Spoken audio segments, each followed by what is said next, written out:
Hello students, आज हम बात करेंगे 11th कॉमर्स के सब्जेक्ट अकाउंट्स की। और स्टूडेंट्स, इसमें हम जो चैप्टर कर रहे हैं वो चैप्टर है फाइनेंशियल स्टेटमेंट विद एडजस्टमेंट का। आज हम फाइनेंशियल स्टेटमेंट विद एडजस्टमेंट के जिस न्यूमेरिकल क्वेश्चन को आपके साथ डिस्कस करेंगे वो होगा क्वेश्चन नंबर 10 का ए पार्ट। तो आज हम क्वेश्चन नंबर 10 का ए पार्ट आपके साथ डिस्कस करेंगे। तो चलिए स्टार्ट करते हैं क्वेश्चन नंबर 10 का ए पार्ट। इसमें कहा गया है कि नीचे इंफॉर्मेशन दी गई है, इनसे हमें ट्रेडिंग अकाउंट, P&L अकाउंट और बैलेंस शीट तैयार करनी है। इसमें हमें ये ट्रायल बैलेंस दिया गया है, इससे हमें ट्रेडिंग अकाउंट, P&L अकाउंट और बैलेंस शीट तैयार करनी है। ओके, ये हमें इंफॉर्मेशन दी गई है। जब हमें ये इंफॉर्मेशन दी गई है तो नीचे एडजस्टमेंट भी दिए गए हैं। तो चलिए इन इंफॉर्मेशन के बेस पर हम अपना ट्रेडिंग, P&L और बैलेंस शीट बनाना स्टार्ट करते हैं। सबसे पहले हमें ये कहा गया कि हम एक काम करते हैं, जो हमारे कुछ कॉमन बेसिक आइटम्स हैं वो लिख लेते हैं। जैसे कि सबसे पहले हम लिखेंगे टू ओपनिंग स्टॉक। क्या लिखेंगे? हमने यहाँ पर लिख दिया टू ओपनिंग स्टॉक। यदि हम बात करें ओपनिंग स्टॉक की, तो ओपनिंग स्टॉक हमें दिया गया है 20,000 रुपीज। तो सबसे पहले हमने यहाँ पर ओपनिंग स्टॉक लिख लिया। जब हम ओपनिंग स्टॉक देखें तो हमें ओपनिंग स्टॉक 20,000 रुपीज दिया गया है। ओपनिंग स्टॉक लिखने के बाद अब हम क्या करेंगे, उसके बाद हम देखेंगे कि परचेज दिया गया है क्या, परचेज रिटर्न दिया गया है क्या। यदि हम क्वेश्चन में बात करें तो हमें परचेज तो दी गई है, लेकिन हमें कोई परचेज रिटर्न नहीं दी गई है। तो यदि हम क्वेश्चन में बात करें तो क्वेश्चन में हमें परचेज तो दी गई है, लेकिन हमें कोई परचेज रिटर्न नहीं दी गई है। तो हम इसके बाद यहाँ पर सबसे पहले टू परचेज लिख लेते हैं। जब हमने यहाँ पर परचेज लिखी तो देखिए हमें परचेज दी गई है 2,92,000। तो हमें परचेज 2,92,000 रुपीज दी गई है। इतनी बात क्लियर हो गई? थोड़ा सा और साफ लिख देते हैं। यहाँ पे हमें जो परचेज दी गई है वो परचेज दी गई है 2,92,000 रुपीज। इसके बाद इसमें से हम परचेज रिटर्न माइनस करते हैं। ओके, इसमें से क्या माइनस करते हैं? परचेज रिटर्न माइनस करते हैं, जो कि नहीं है। नहीं है तो छोड़ दीजिए। इसके बाद हम यहाँ पर बाय सेल्स लिखेंगे। देखिए, यदि हम देखें तो सेल्स हमें जो दी गई है, सेल्स हमें कितनी दी गई है? सेल्स हमें 5,90,000 रुपीज दी गई है। सेल्स हमें कितनी दी गई है? सेल्स हमें 5,90,000 रुपीज दी गई है। इसमें से हम सेल्स रिटर्न माइनस कर देंगे। यदि आप क्वेश्चन में जाकर देखें तो रिटर्न इनवर्ड दिया गया है, तो इसमें से मैंने माइनस कर दिया सेल्स रिटर्न। तो सेल्स रिटर्न हमको दिया गया है 16,000 रुपीज। तो हमने इसमें से सेल्स रिटर्न माइनस कर दी। तो 5,90,000 से हमने सेल्स रिटर्न 16,000 दी गई है, तो ये माइनस कर दिया, तो 5,74,000 रुपीज हमारे बच गए। तो हमने सेल्स में से अपना क्या माइनस कर दिया? Sales return. सेल्स में से 590 में से हमने सेल्स रिटर्न 16,000 माइनस कर दी, तो बाहर बचे हमारे 5,74,000 रुपीज। इसके बाद हम क्या करेंगे? इसके बाद हम अपनी कैपिटल देख लेते हैं। ठीक है, इसके बाद हम अपनी क्या देख लेते हैं कि जो और बेसिक प्रोसीजर है, हम अपनी कैपिटल लिख लेते हैं। यहाँ पर सबसे पहले आप क्वेश्चन में जाकर देखें कि आपको कैपिटल कितनी दी गई है। यदि हम क्वेश्चन में जाकर फोकस करें तो हमारी कैपिटल दी गई है, कैपिटल हमें दी गई है क्वेश्चन में 1,60,000 रुपीज। तो कैपिटल हमने 1,60,000 रुपीज लिख ली। इतनी बात क्लियर हो गई? इसके बाद एडजस्टमेंट में जाकर ये फोकस करते हैं। किसमें जाकर? एडजस्टमेंट में जाकर ये फोकस करते हैं कि कहीं हमें आईओसी वगैरह दिया गया है क्या। यदि मैं एडजस्टमेंट में जाकर फोकस करूं तो वहां पर आईओसी नहीं है। यदि हम एडजस्टमेंट पे जाकर फोकस करें तो वहां पर आईओसी नहीं है। ओके, तो इसके बाद नेक्स्ट लाइन हम किसकी छोड़ देंगे? इसके बाद हम नेक्स्ट लाइन छोड़ देंगे नेट प्रॉफिट या नेट लॉस की। जो भी आएगा नेट प्रॉफिट या नेट लॉस की लाइन छोड़ देते हैं, और जो उसका टोटल आएगा एक लाइन हम उसकी छोड़ देते हैं। इतना करने के बाद अब हम नेक्स्ट प्रोसीजर जो फॉलो करेंगे वो नेक्स्ट प्रोसीजर होगा, ये देख लेते हैं कि ड्रॉइंग, लाइफ इंश्योरेंस और इनकम टैक्स दिया गया है क्या। तीन चीज हमें क्या क्या बताई मैंने आपको? ड्रॉइंग, लाइफ इंश्योरेंस और इनकम टैक्स दिया गया है क्या। यदि मैं चेक करूं अपने क्वेश्चन में तो ड्रॉइंग्स तो है, लाइफ इंश्योरेंस और इनकम टैक्स नहीं दिया गया है। तो ड्रॉइंग्स हमें दी गई है, तो हमने यहाँ पर माइनस कर दिया। क्या हमने यहाँ पर माइनस कर दिया? ड्रॉइंग्स। क्या माइनस कर दिया? हमने यहाँ पर माइनस कर दिया ड्रॉइंग्स। वो कैसे? देखिएगा ड्रॉइंग्स हमें दी गई है 58,100 रुपीज। कितनी दी गई है? ड्रॉइंग्स हमें दी गई है 58,100 और एडजस्टमेंट में भी ड्रॉइंग है, इसलिए मैंने इस ड्रॉइंग्स की अमाउंट को ब्रैकेट में लिख लिया ताकि जो एडजस्टमेंट में ड्रॉइंग्स है उसको यहां पर आकर प्लस कर दूं। इतनी बात आपके क्लियर हो गई। तो ये सभी इंफॉर्मेशन लिखने के बाद अब मैं अपने एडजस्टमेंट पर आता हूं। अब मैं किस पर फोकस करूंगा? अब मैं अपने एडजस्टमेंट पर फोकस करूंगा। यदि मैं एडजस्टमेंट देखूं तो फर्स्ट एडजस्टमेंट में कहा गया है कि जर्नल एक्सपेंसेस में 5,000 रुपीज फर्नीचर के हैं। मतलब थे तो में 5,000 रुपीज फर्नीचर के, थे तो में 5,000 रुपीज फर्नीचर के। हमने उन्हें जर्नल एक्सपेंसेस में लिख लिया। जो फर्नीचर हमने परचेस किया था 1 अक्टूबर 2017 में, तो हमने एक फर्नीचर 5,000 रुपीज का 1 अक्टूबर 2017 में परचेस किया था। तो था तो वो 5,000 रुपए का फर्नीचर जो हमने 1 अक्टूबर 2017 में परचेस किया था, लेकिन हमने गलती से उसको जर्नल एक्सपेंस में लिख लिया। किस में लिख लिया? हमने गलती से उसको जर्नल एक्सपेंसेस में लिख लिया। तो अब हम क्या करेंगे? जर्नल एक्सपेंसेस में से तो ये 5,000 रुपीज माइनस कर देंगे। जर्नल एक्सपेंसेस में से तो ये 5,000 रुपीज क्या कर देंगे? माइनस कर देंगे। तो P&L के डेबिट साइड में आकर मैंने यहां पर लिखा टू जर्नल एक्सपेंसेस, क्योंकि जर्नल एक्सपेंसेस P&L के डेबिट में आता है। और यदि मैं जाकर चेक करूं जर्नल एक्सपेंसेस, तो जर्नल एक्सपेंसेस 18,000 रुपीज दिए गए हैं। कितने दिए गए हैं जर्नल एक्सपेंसेस? 18,000 रुपीज दिए गए हैं। इतनी बात क्लियर हो गई। तो हमारे जर्नल एक्सपेंसेस 18,000 रुपए हैं, माइनस कर दूंगा इसमें से जाकर फर्नीचर, क्योंकि 5,000 रुपीज फर्नीचर के थे, गलती से जर्नल एक्सपेंसेस में लिख लिए। तो 18,000 से 5,000 माइनस किए, 13,000 रुपीज जर्नल एक्सपेंसेस के आ गए। दूसरी जगह पर जाकर मैं फर्नीचर असेट्स में क्या लिख देता हूं? फर्नीचर। पहले इतनी बात क्लियर हो गई। पहले जाकर ट्रायल बैलेंस में चेक कीजिए कि ट्रायल बैलेंस में फर्नीचर कितने हैं। यदि आप अपनी ट्रायल बैलेंस में जाकर फोकस करें, यदि आप अपनी ट्रायल बैलेंस में जाकर फोकस करें तो ट्रायल बैलेंस में फर्नीचर और फिटिंग 58,000 रुपीज दिखाए गए हैं। इतनी बात क्लियर हो गई। यदि आप अपने ट्रायल बैलेंस में जाकर देखें तो फर्नीचर और फिटिंग 58,000 रुपीज दिए गए हैं। तो अब आप क्या करेंगे? फर्नीचर, ठीक है ना, 58 तो वो थे, ठीक है जी, फर्नीचर 58 तो वो थे और 5,000 रुपीज ये आए, तो 58 और 5,000 63,000 हो गए। तो हमारे फर्नीचर 63,000 रुपीज हो गए। समझ में आ गई बात? भाई देखिए फर्नीचर और फिटिंग के 58,000 रुपीज तो ट्रायल बैलेंस में दिए हैं, ठीक है, तो 58,000 तो वो हो गए और 5,000 रुपीज हमारे जर्नल एक्सपेंसेस में है। तो हमने दोनों ऐड कर लिए, 58,000 प्लस 5,000, इस तरह से ये 63,000 रुपीज हो गए। इतनी बात क्लियर हो गई। मैंने अंदर इसलिए लिखे क्योंकि एडजस्टमेंट में डेप्रिसिएशन लगेगा, इसलिए मैंने इसको अंदर ही लिख लिया। चलिए मैं साथ के साथ पहले सेकंड एडजस्टमेंट छोड़कर थर्ड एडजस्टमेंट पर फोकस करता हूं। थर्ड एडजस्टमेंट में यह कहा गया कि आपको डेप्रिसिएशन लगाना है फर्नीचर और फिटिंग पर। आपको फर्नीचर और फिटिंग पर डेप्रिसिएशन लगाना है। फर्नीचर और फिटिंग पर डेप्रिसिएशन का रेट 10% है, ठीक है जी। देखिएगा, देखिए ट्रायल बैलेंस में फर्नीचर 58,000 रुपीज दिए गए हैं। ट्रायल बैलेंस में फर्नीचर 58 है। नीचे एडजस्टमेंट, थर्ड एडजस्टमेंट पर फोकस करें तो थर्ड एडजस्टमेंट में यह कहा गया है कि डेप्रिसिएशन फर्नीचर और फिटिंग पर 10% है। इतनी बात क्लियर हो गई। तो अब हम ये जो फर्नीचर और फिटिंग्स पर डेप्रिसिएशन दिया गया है, हम इसको कैलकुलेट करेंगे।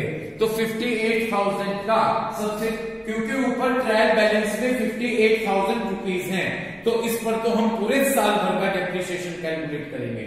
तो 58,000 मल्टीप्लाई 10/100, इस तरह से ये 5,800 रुपीज आ गया। कितना आ गया? 5,800 रुपीज आ गया। अब दूसरे फर्नीचर 5000 रुपीज के हैं, ये जो मैंने कहा था कि जर्नल एक्सपेंसेस में है। लेकिन यदि आप इन फर्नीचर की बात करें तो अपने बुक पर जाकर डेट देखिएगा। इन फर्नीचर की डेट है 1 अक्टूबर 2017। इन फर्नीचर की क्या डेट है? इन फर्नीचर की डेट है 1 अक्टूबर 2017। इतनी बात क्लियर हो गई। तो अब 1 अक्टूबर है, अक्टूबर, नवंबर, दिसंबर, जनवरी, फरवरी, मार्च, तो इन फर्नीचर पर 6 महीने का डेप्रिसिएशन निकलेगा। कितने महीने का डेप्रिसिएशन निकलेगा? 6 महीने का डेप्रिसिएशन निकलेगा। तो 5000 मल्टीप्लाई, ठीक है जी, 10/100 मल्टीप्लाई 6/12, तो इन पर 6 महीने का डेप्रिसिएशन निकलेगा, वो हो गया 250। तो इस तरह से टोटल डेप्रिसिएशन हो गया 6050। तो ये बात समझने वाली है। उम्मीद करता हूं कि ये बात आपके क्लियर हुई होगी।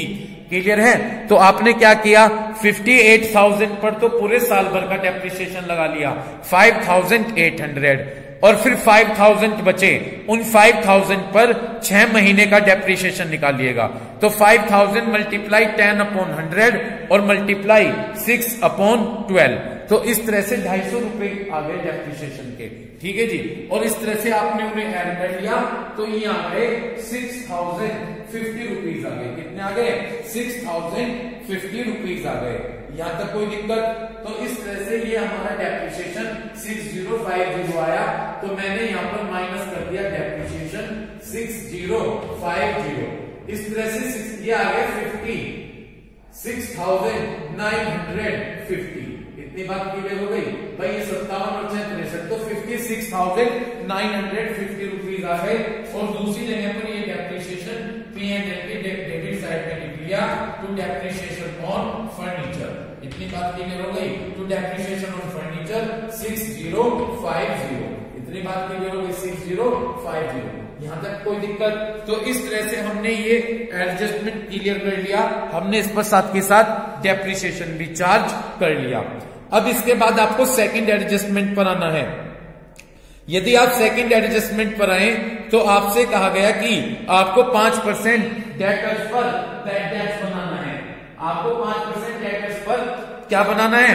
5% बैड डेट्स, यानी create a 5% on debtor for bad and doubtful debts after treating 30,000 rupees as a bad debts। पूरी बात दोबारा से सुनिएगा। ये कह रहे हैं कि आपको डेटर्स पर 5% प्रोविजन बनाना है बैड एंड डाउटफुल डेब्ट्स का, और ये मानकर कि 30,000 रुपीज बैड डेब्ट्स के हैं। 30,000 रुपीज किसके हैं? बैड डेब्ट्स के। तो ये हमारे फर्दर बैड डेब्ट्स हो गए। ये हमारे क्या हो गए? ये हमारे फर्दर बैड डेब्ट्स हो गए। तो अब देखिएगा जाकर किस तरह से लिखेंगे। यहां पर हम लिखेंगे डेटर्स। यहां पर हम क्या लिखेंगे? डेटर्स। जाकर देखिए ट्रायल बैलेंस में डेटर्स हैं 2,30,000। ट्रायल बैलेंस में जाकर देखें डेटर्स कितने दिए गए हैं? 2,30,000। एडजस्टमेंट में एक तो ये न्यू प्रोविजन दिए गए हैं 5%, और एक आपको ये कह रहे हैं कि फर्दर बैड डेट्स हैं। फर्दर बैड डेट्स कितने हैं? 30,000 रुपीज। तो आपने डेटर्स में जाकर माइनस कर दीजिए। डेटर्स में जाकर क्या माइनस कर दे? डेटर्स में जाकर माइनस कर दे FBD, further bad debts. Further bad debts दिए गए हैं 30,000 रुपीज। तो 2,30,000 से 30,000 गए, 2 लाख रुपीज बच गए। इसमें से आप माइनस कर दीजिए न्यू प्रोविजन। ये कहा गया 5% आपने प्रोविजन बनाना है। तो 2 लाख का 5% हो गया 10,000 रुपीज। तो 2 लाख में से 10,000 गए, तो ये बच गए 1,90,000 रुपीज। इतनी बात क्लियर हो गई। तो इस तरह से हमने एडजस्टमेंट, ये डेटर्स में से फर्दर बैड डेट्स 30,000 माइनस कर दिए, और उसके बाद न्यू प्रोविजन माइनस कर दिए, तो बाहर बचे 1,90,000 रुपीज। ऊपर क्योंकि ट्रायल बैलेंस में ना तो बैड डेट्स दिए गए हैं।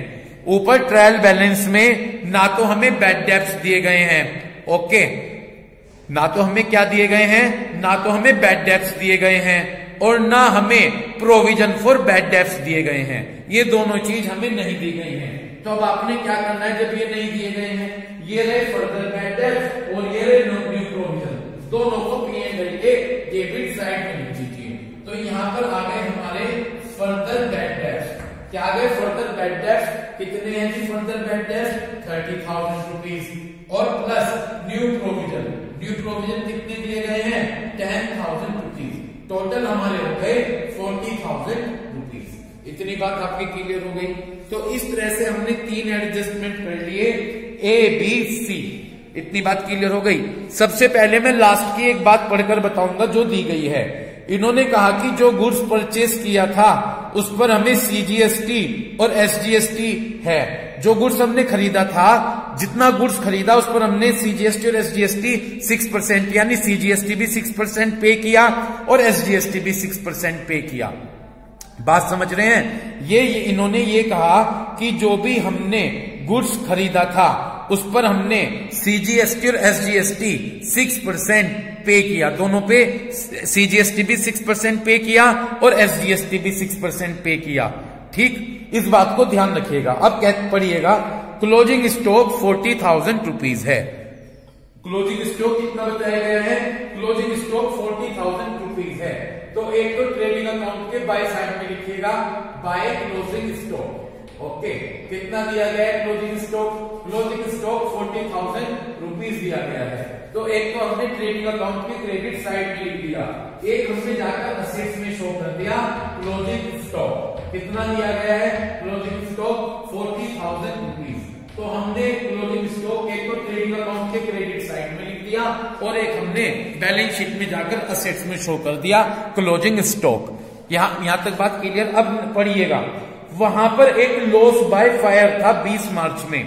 20 मार्च में गुड्स आग से जल के नष्ट हो गया था 8,000 रुपए का।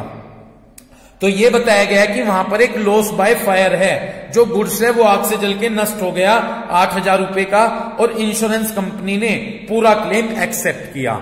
तो गुड्स लॉस बाय फायर है। जब यहां पर गुड्स लॉस बाय फायर है तो ये हमारा यहां पर भी यहां पर जीएसटी अप्लाई होगा, क्योंकि गुड्स जो खरीदा था वो आग से जल के नष्ट हो गया और जब हमने वो गुड्स खरीदा था तो उस पर जीएसटी भी अप्लाई होगा।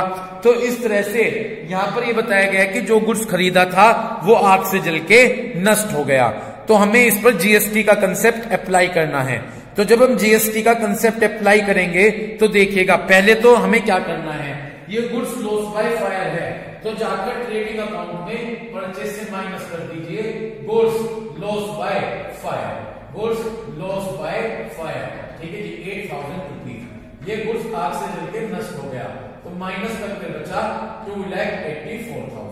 इतनी बात समझ में आ गई। तो सबसे पहले तो हमने क्या किया, परचेस में से इस जो गुड्स लॉस बाय फायर है इसे माइनस कर दिया।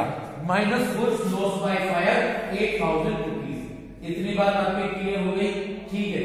तो ये गुड्स लॉस बाय फायर था, इसे हमने जाकर माइनस कर दिया। यहां तक कोई दिक्कत? ठीक। इसके बाद ये इंश्योरेंस कंपनी ने पूरा का पूरा क्लेम एक्सेप्ट कर लिया।